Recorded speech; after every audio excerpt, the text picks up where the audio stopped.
دیر ہو رہی تھی تو میں نے سوچا جلدی شاور لیتا ہوں. شاور لینے کے بعد میں تیار ہو گیا.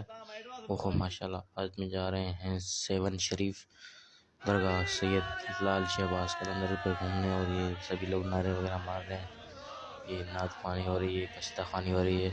اور ابھی پہنچے ہیں ہم نانگا تفتری جو کہ حیدرآباد سے تھوڑا ہی نیچے، اور ابھی وہاں پر تھوڑی نعت خوانی ہوئی.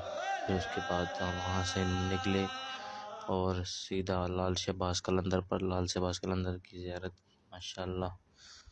اور وہاں پہ کچھ پکچرس وغیرہ لی ہم نے، اور یہ بڑا دلی سکون مل گیا.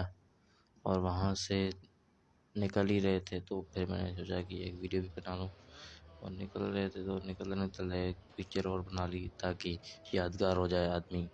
خدا حافظ.